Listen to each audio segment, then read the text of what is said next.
Wow. Welcome back. We are well into 2020 Season 2, Episode 1. It feels so good to get back into where this all started.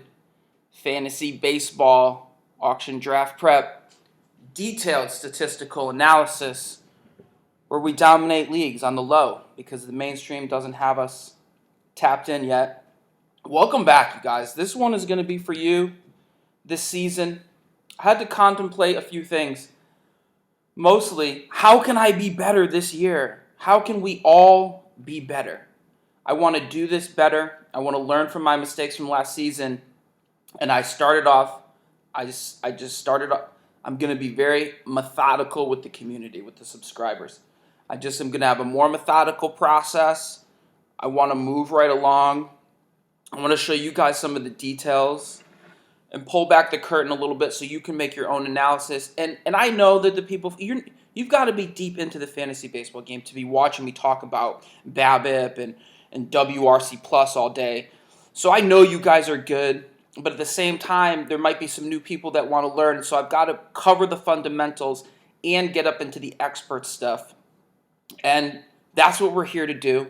We're going to get started. I want to kick us off with where the industry is at. This is FWFB, Friends with Fantasy Benefits, and I like them for baseball. And just as an aside with the podcast, I start to get frustrated when I hear stuff I don't like. And there's guys with pet players, and they get biases, and, ADP talk is just rampant. And I've almost gotten to where I just don't even want to listen. I just don't even want it to taint. I don't want them to push little thoughts into my mind and start to taint my bias. So I may suggest some podcasts. I listen to them from time to time. But I'm noticing this season that I'm kind of going in afterwards. But in this early part of the process where we're refining our own list, I don't like them coming in and pushing me around and polluting my mind with too much ADP talk. This is FWFB.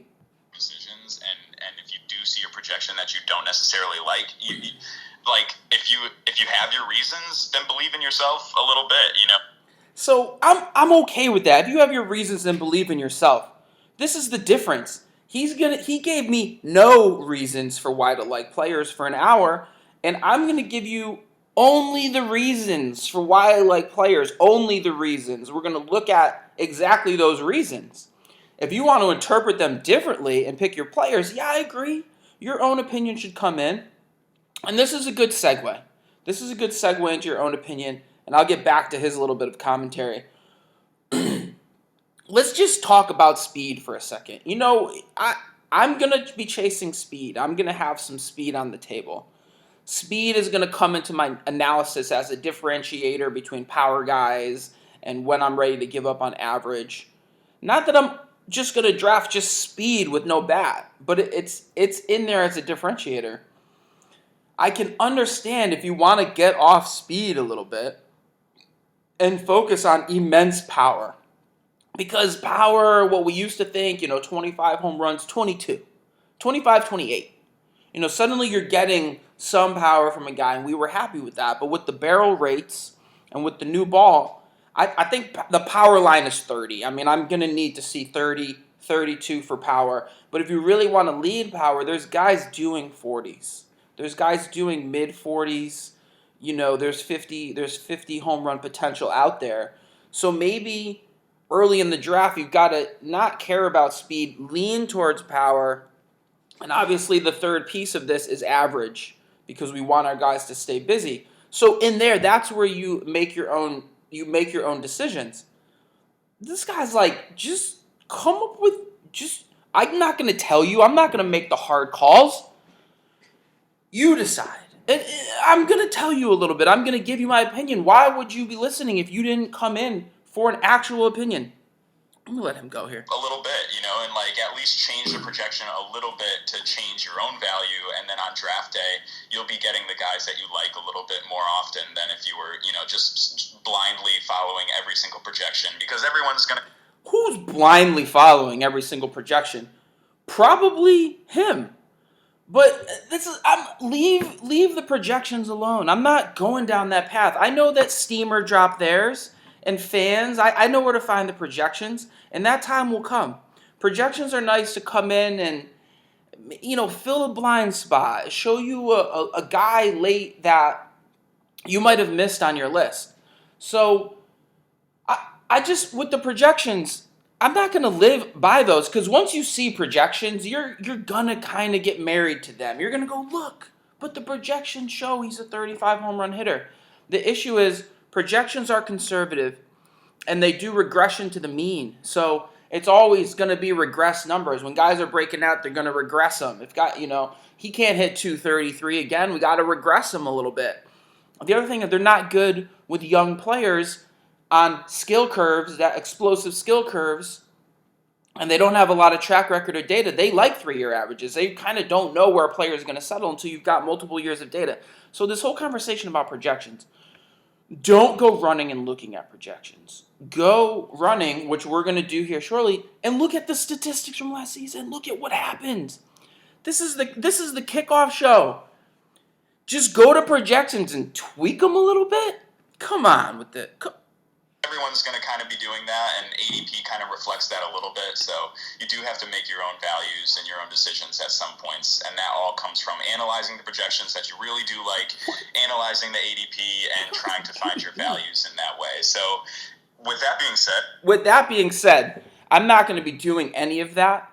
I'm not going to be analyzing ADP. I'm probably never going to look at it. I might glance at it for fun towards the end of draft season. So, and it's going to have nothing to do with projections. I'm going to break down what exactly we're going to do here. The process is going to start very simple. You're going to open up your fan graphs. You're going to go to leaders, and you're going to go to batting leaders 2019. Then you're going to open up your baseball savant, and then you're going to hit leaderboard, and that's going to sort right to barrels. There we go. Now we're in the driver's seat.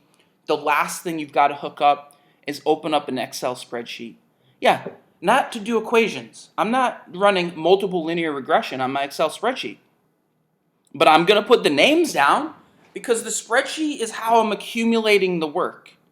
I want to be able to put the work into the spreadsheet and tabulate all my research and my data, so that when I get to the draft, I can worry about my auction draft. I can just focus on winning there, and I trust the data. I go in, if there's ever a close call, just trust the sheet. There's a reason on the sheet that you put one guy over another at some point, hopefully. That's what the analysis is about. So, and then I get the spreadsheet out, and I'm just going to take SP right across the top. SP, outfield, third, shortstop, second, first, catcher, utility, RP. Whatever order you want to go in. I like to keep my starting pitchers over to the side. Then I like my outfielders, because that's the bulk of the guys, and they're going to be over there. And then I just kind of run across the diamond visually. Keep the catchers and the RP. That's going to be at the end to even deal with that. And we get that started. We have those 3 pieces up. So I'm gonna talk about that. We'll go into the sheet, get some players available. But my thing about ADP, what even is ADP at this point? I haven't even done draft prep. I mean, we have got to be serious. There's some people that are 3-sport fantasy players. We're in leagues all year. We're coming off of heartbreak seasons in football. Sure, Lamar Jackson carried me to the playoffs, but it was very disappointing, and I won no championships, and I'm frustrated, I'm on tilt. And baseball stats are going to be how I recover, how I get myself back together again. And you guys know from last season that this is when the work is done. The work is the preseason. This is the best part. Getting ready for drafts, dominating drafts. Because my in-season is set it and forget it. I'm not coming on here to do the waiver report with you every week and talk about trends. I may come on and say, it's immediately time to pick up Tatis Jr. or please hold Yordan Alvarez for the rest of the season. From time to time, if it's important to, I think, league domination. But this is when the prep comes. This is when we get it right now. And so, yeah, a lot of people. I just want to talk generally about the stats. Let me make sure I didn't cover anything. I had some notes for today. Yeah, this is the other point with the speculation. So if you guys know my style, I speculate on high upside players. I like risk reward. I want guys to blow up so that when it clicks, I have an amazing team and I can maybe win the whole league. If you're more conservative, you don't agree, basically on that speed power tendency, you might not want to lead my way, but at least I'll give the rationale behind it. So let's jump into the stats. Baseball Savant, leaderboards, it sorts you right to barrels to plate appearance. And I like to bring you over here because this seems to be the non-traditional way to look at this. Obviously, go right to projections is what FWFB wants to tell you. I would like to go right to barrel rates and to see some names on here. And then I jump over to let me get over to my fan graphs and let's get those going too at the same time. Leaders, batting leaders, 2019. And just another point, I'm starting with the batters. I'm going to take time in the batters and getting my first 10 players, 20 players. It's January. Yahoo Fantasy Baseball is not even open. So we can take our time to have these debates right now. And we're accumulating the knowledge of the league. I don't know exactly what everybody did. I didn't study the league. I forgot a little bit of last season. I have some inclination on who the players are. But I may need to find the new trends. See what's really changed right now. And I think my real skill is getting that topography of the league right now and not that conservative projections-based, just muddy through the next season. No. We want to draft on talent. So we've got these two things open. And I'll just mention, so Fangraphs will sort by WAR, wins against replacement. And WAR is being used a lot by MLB.com or MLB Network, wins against replacement. There's this little piece in wins against replacement for fielding. So there's a fielding metric, and so we don't want that for fantasy. We don't care about that. But again, it is good for the overall productivity of a player. And boom, on Fangraphs at least, this is your first look. Mike Trout had an 8.6 WAR season. Alex Bregman, Christian Yelich, Cody Bellinger. This all makes sense. There are the dudes. They had great seasons last season. We're going to have to kind of pick them apart. The first thing that really jumps out to me, Marcus Semien and Ketel Marte, 7.6, 7.1 season. Oh my God. Looking at their counting stats, zooming in, both of them went 30 and 10. Wow, it's amazing. Their strikeout rates were down at 13%. They had good seasons. But what's really boosting that is that they played shortstop and probably have good fielding metrics on teams that don't have great pitchers. So the WAR really distorted the productivity a little bit. Not that they're bad. Ketel Marte is a little bit out of nowhere. He was on the sheet, but is he that good? We'll have to figure that out. Rendon, Bogarts, Mookie, Springer, Chapman, Devers, and Arenado. Everybody else on the list. Moncada, Acuna at 17 with a 5 WAR season. It's a good list of guys. It might not be the most perfect list because Ketel Marte is not the number 6 overall player, but it gives you a start.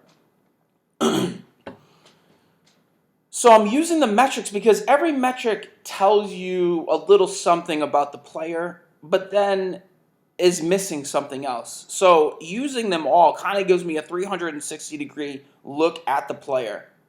So we jump over to StatCast, and we got barrels per PA. Barrels per plate appearance percentage. This is barrels per plate appearance. Okay, Nelson Cruz, Gary Sanchez, Joey Gallo. They had amazing barrel rates, but they're nowhere to be found in top 20 WAR list. So, we've kind of got to square this. I've got to know, well, Nelson, Gary, Joey Gallo, I know what those guys do. Those guys blast home runs, but have high strikeout rates. I get it, but at least they're making sweet contact. They'll be on the list somewhere. And there's Mike Trout, number 4, 11, an 11 barrel rate.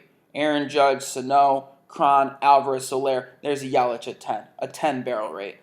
And I like to start with the studs because I need to know what the best looks like.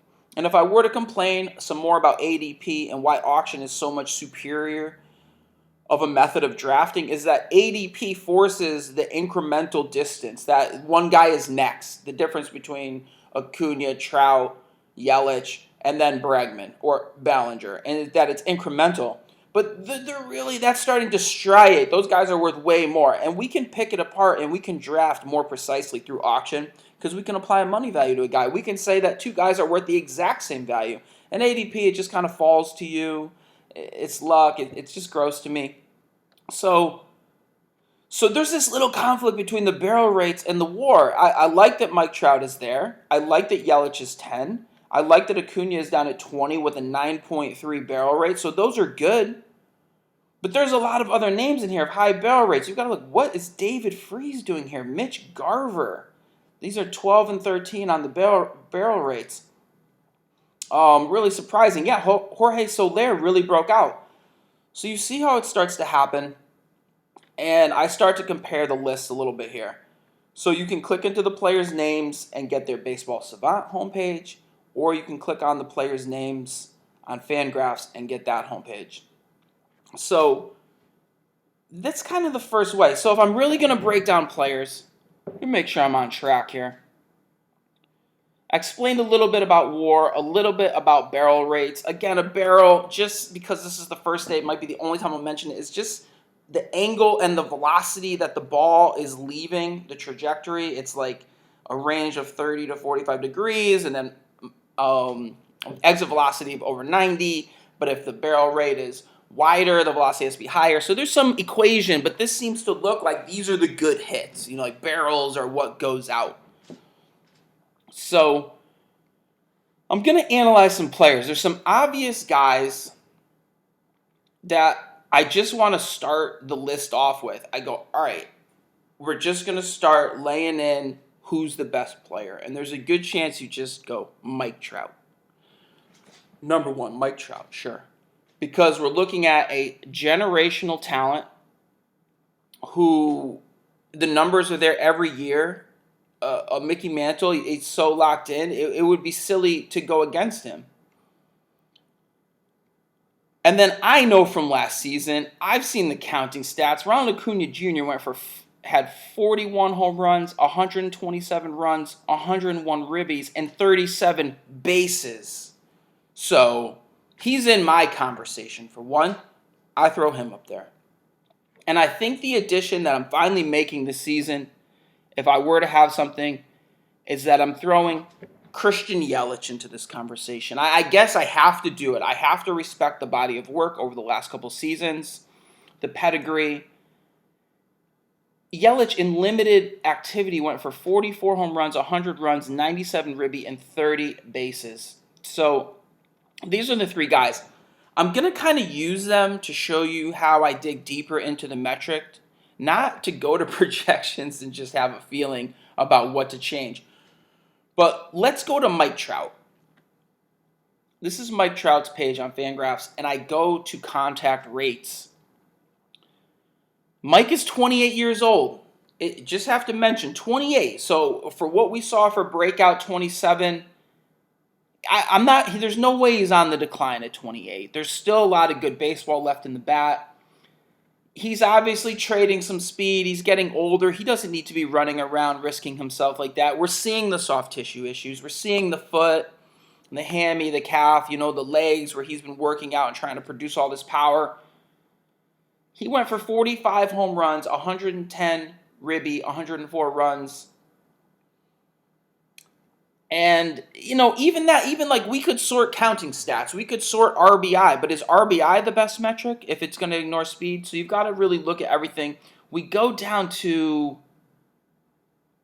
plate discipline. And this is what an elite player looks like. It's nice to look at Mike Trout. The main things I'm comparing on plate discipline are Z contact and O swing. Z contact, zone contact, when the ball's in the zone, hit the ball. O swing, outside the zone swing. Ball off plate, you took a swing at it. Whether you hit it or not, I don't care. But this is kind of the crux of discipline, or the best metric we have. Trout's zone contact, 88.88. So I still love that this was Trout. 90 basically is elite. 88.8, that's 89. I'm okay with that. When the O swing, down at 20.5. One of his career low. This is a guy who's a 23, 24, 23. He does a 19-0 swing in 2017. Gets a little chasey in 2018 to 21.8, and he's back down to 20.5. Stingy at the plate. A 20% O swing is elite. We're not going to see much better than that, particularly with the zone contact up near 90 at 89.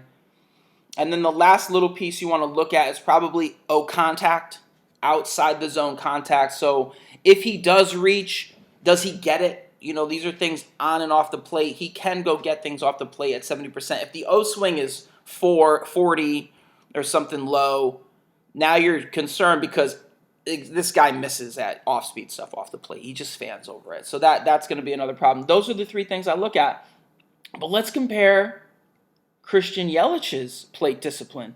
Again, on Fangraphs, down to Yelich's plate discipline.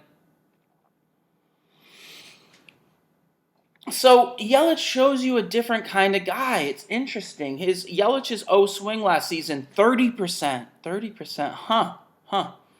His zone contact, 87%. Yelich has never had in the zone contact as high as Mike Trout, and his O contact is only a 56.8. Not great. So Yelich is making good contact. He's not as stingy as Trout. He's not as good as chasing as Trout. And the thing, and Yelich is 28. He's 28, so I got to think there's more left in that bat. There's more to go. This can't be the end for Yelich. He's figured it out. He's adding loft to his swing. The average has been ridiculous. The BABIPs have been ridiculous. So we've got Yelich in there. That's his plate discipline. And we go to the third person in the power play. We get Ronald Acuna Jr. And Acuna Jr.'s plate discipline, you're going to see, is a little looser. Here's a 26% O swing. A little better than Yelich, not Mike Trout. 63% O contact. Okay, not Mike Trout. But only 80% zone contact. So, oh man, already you're like, I mean, Acuna's not going to make as good a contact, apparently, as Trout and Yelich. But again, that's only contact. So we've got to swing around. We've got to start looking at some other metrics. While we're on Fangraphs, it's worth checking out the hard hit. Here's Acuna on a 46% hard hit and a fly ball of 37%. So I need more hard hit and I need more fly ball. I need more loft to get my power. You know, let's see, 46 with the 37% fly ball. We go up to Yelich. We go to Yelich's hard hit. Yelich's hard hit is 50.8. His loft, he got up the highest of his career last season, 36. So Yelich can loft it. He's hitting it harder than Ronald. Man, is that why we have him in there? And he's taking bases. And then we jump over. Let's just check Mike Trout's hard. Mike Trout's hard is only 43.8. Not as hard. The loft of 50%. This is a guy trying to put balls out. I mean, he's floating everything out of the yard. He's become a little pull happy. So there's another. So now we've looked at contact rates. We've looked at Fangraphs based hard hit. But it's worth jumping over to the StatCast data, because there's a little bit more information over there. Now we know Trout has the 11 barrel rate. We know Yelich has a 10.2 barrel rate. And Acuna is down a little bit lower on the 9.2 barrel rate. Again, those are all elite. I mean, at 9 on the barrel rate, everything above that is probably elite gravy. But the piece I'd like to get into, I'm just opening up these guys' individual StatCast pages over at Baseball Savant. And what I jump down here, StatCast batting. StatCast batting, there's this little grid, and Mike Trout's is littered with red because he's been so filthy for so long. And I like barrel percentage, which is different than barrel per plate appearance because it's based on barrels per batted ball event. Exit velocity of the ball, so important. The fast ball travels further out. Fast balls at good angles are home runs. And Mike's velocity came down a little bit from 91.2 in 2018 to 90.7. And 90 is probably my threshold for exit velocity. I need you to be hitting it that hard. Hard hit rate is great at 44%. Walk rate is great. You can see all the other stats. But I'm mostly focusing on these barrel rates and this exit velocity. And then I sneak down to Christian Yelich. Sneaky. The barrel rate, his highest of his career, 15.8. Again, this is barrel percentage. But the exit velocity has gone up to 93.1.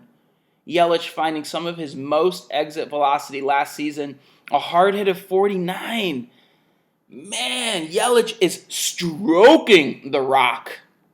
So, one up for Yelich on that, on just regular hard hit. And then we bring in Ronaldinho Acuna. And StatCast on Ronald, a 15% barrel percentage, a 90.6 exit velocity, similar to Mike, 46% hard hit. There's a launch angle metric in there. This will be the last piece. So for hitting wise, for what they've done, Mike Trout, Christian Yelich, probably 1-2, what you would think. But there's another factor in this. Yelich is 28 years old. He has multiple seasons across the Marlins where he was, I don't know what metric you want to use, WRC plus. He didn't hit 20 home runs until 2017. He had been in the league for 7 years. He's still hitting 20 home runs. For bases, the most he ever took was 21. Again, it's not until he's traded to the Brewers 2 years ago that he has this amazing breakout. Obviously, I can't say a bad thing about Mikey Trout. That would be silly. That would be silly. The only thing I want to say, he went for 45 home runs last year, so he's giving us all the power. Okay, the bases are down a little bit. The average, he's crazy. So I get that, but again, Mike is now 28, and he'll be turning 29, and it looks like from his exit velocities, maybe his best season was last season. Was that 2017 season or the 2018 season when it was really going well. This is the difference for me. Ronald is 22 years old, guys. He's 22. He was ridiculous in his first season on a partial call-up. In his first full season, 41 home runs, 127 runs, 101 RBI, 37 bases. Sure, the walk rate is at 10%, and the strikeout rate is 26%. Yeah, that's bad. That's scary. That's droughts. Compared to Mike and Yelich, at least Mike's strikeout rate is 20, but his walk rate is 18. That's almost 1-for-1. Yelich's strikeout rate is 20, but his walk rate is only 14%. And here we have Ronald, 26%. So yes, he's worse than those other two sluggers by about 7% of K rate, but they're not getting around the bases like him. And we've got some haters out there that are trying to say they're not Ronald's an overpay at 1. What if he gets better? Trout and Yelich probably, Yelich could put together a full season. They're not really going to get better. There's a chance Acuna gets better. What if he hits 51 home runs and takes 45 bases? Why is that out of the realm of possibility? He's 22. He hasn't gotten any man muscle yet whatsoever. So, as you know, Ronald Acuna continues to be my number 1 overall player based on speculation. But this is where, he said, you got to make your own decisions. But at least I showed you where precisely what I'm considering. And if I'm floating between these guys, I'm going, man, I like Yelich's hard hit in his park. I lean there. Maybe you don't care as much about speed. You want to get speed later. And so you want to be power hungry. You go Mike Trout. If you're just 5 category hungry and you love toolsiness and upside in young prospects, you go Ronald. I don't think you can go wrong with any of these guys. But in an auction setting, these are $60 players. These are $65 players. This is top price off the board. Franchise pieces for your squad. Ronald for 40 last season, that's over. That's never going to happen again. So that was fun. We might have to find our new studs. That's kind of the debate for me so far. So on my sheet, I drop in a couple guys. I scroll way down to like the 50th row. I start putting guys in, and I put a space between guys. And this is where you're allowed to make little adjustments, change your mind, shuffle them around. Make the order that you want. Are you going to go into an auction and take down one of these young studs and pay that rate? Decide which one you like. The next step after that was just kind of, I haven't gone forward with it yet. Are there anybody out there that can challenge those three? Are there guys out there that I should take over Yelich? I mean, that's the next conversation. Essentially, I'm kind of drafting against myself on best players.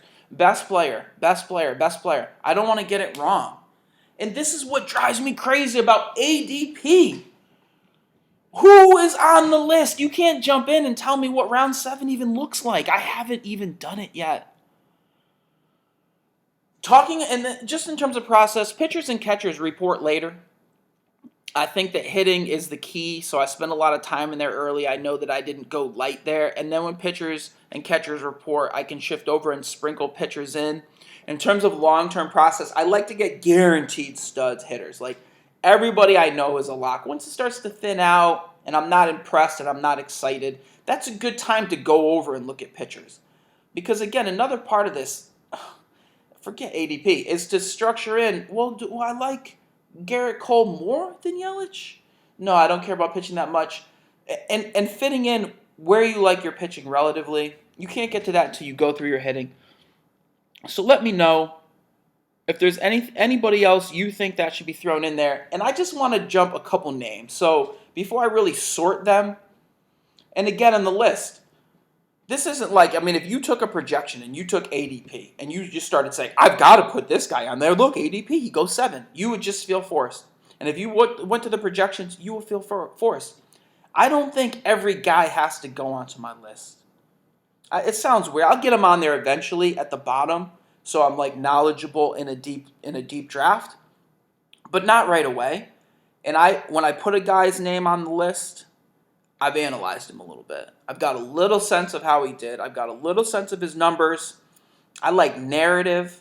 I want to see how he's doing mentally, if this guy is a grinder, if he has superstar upside. And because we've been doing this for a little while, I probably take into consideration some of my mental 3-year average. Because obviously, ADP is going to be overreact, underreact. And instead of doing that, I want to go, no, there's natural variation in BABIP. These guys have up and down seasons. The umpires are calling every game differently. You're going to have fluctuation. We want to be able to understand that and navigate the narratives underlying that. Just back to barrel rates, back to StatCast Baseball Savant. This thing will sort you barrels per plate appearance percentage. And we've got a major issue since last season. Barrel rates are way up. I made a coffee. I'm just going to have a coffee with you guys, so. Excuse me. Barrel rates are way up from last season. Way up. I mean, just historically, I think the thing I wanted you to do, go into 2018, 2017, 16, look at these barrel rates.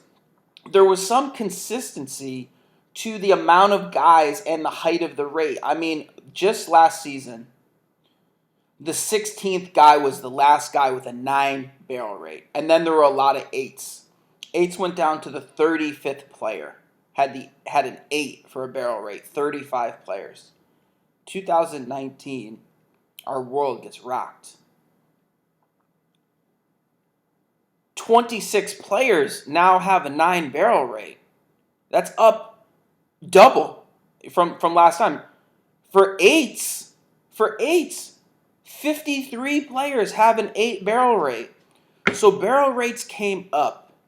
They're talking about the strings on the ball were changed. That changed drag, which allowed the ball to fly further, increasing the barrel rate. But the other piece I believe is missing is that without the drag, the pitchers aren't getting the same cut. They're not getting the same movement in the air. Hence, hitters are barreling them up. And this is why even good pitchers were getting rocked. And pitching was so volatile. And even guys we didn't think were good were getting off because of the barrel rate. So we've got to kind of anticipate this going in. While we're in barrels, I want you to click on this barrels per BBE percentage. barrels per batted ball event. And this is a nice sort. You'll see you still have the high barrel rate guys here, and I like the red coloring, but barrels per batted ball event, now that's kind of, it's telling you a little more, like it's kind of piecing out the soft contact. Another way to look at the percentages, you can kind of favor certain guys on their barrels per batted ball event and keep the barrel rate on the side. And then the last one I'm going to have you look at here is just sort by numbers of barrels, just a sheer number. And it's kind of telling. I mean, for the highest guy, Soler, to have 70 barrels, and the rest of the top players to go from 66 to 53. That's not a lot of total barrels. I mean, baseball is hard to do. It's a 162-game season, and you only get up 4 times a game. You might only hit 50 barrels. That's what elite is. So we want these events to happen. I'm not going to go into hard hit yet. Barrels per plate appearance. The guys who are usually high in the barrel list and you don't get it, you'll know the reason. Adam Duvall, he's high in the barrel list. Well, he doesn't play much, and he only did it 13 times. So those are the guys you can throw out. I don't just sort by barrels and start drafting David Freese and Mitch Garver. I use it and switch it into my other areas and with the other metrics to try to get a fuller, more robust picture of the player. And then I draft based on talent and narrative and scenario. So that's my little peek behind the curtain. And where I went next, I just threw in a bag of players. Just some players' names on the list that I think are going to be important, that I want to compare next, and I want to see, can they challenge Yelich? Can any of these guys challenge Acuna? And here I'm just going to rattle off some names of some important guys this season. Aaron Judge, Cody Bellinger, Juan Soto, the diminutive Mookie Betts, Yordan Alvarez. Is he that good? Jorge Soler. It really happened. And I think the interesting case of Jorge Soler, I mentioned him last season. I remember because I just said he's big. I mean, he's 6'4". He's turning 26 or 27. So when you're just taking shots, draft 26, 27-year-old size. Just lean into that. They might not have shown much. Soler, that is a breakout season. I had to wonder if Soler is just on the juice. I mean, it just almost looks like a juice season. He looks amazing. Matt Olson is good. Springer is good. Obviously, Rendon is good. Alex Bregman had a great season. Arenado. Pete Alonso. That was a lot of home runs last season for that young slugger. Freddie Freeman. Gary Sanchez is on the barrels list. JD Martinez is on the barrels list. Can these guys challenge? So the next place I'm going to go, and I think you should go, is on your fan graphs. It's sorted by WAR. A couple other nice things to sort by when we're just trying to get the best pure bat out of it is WRC plus, weighted runs created plus. This is going to show a guy's busyness and offensive production. And you will see that will push guys like Simeon and Kendall Marte down out of the list a little bit and bring up some of your more productive offensively players. And then ISO. ISO is a good power metric about driving in runs, power, ribbies.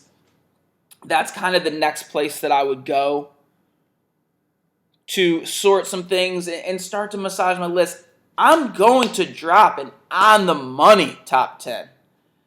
And I don't know where it's going to look like in terms of ADP because I refuse to look at ADP.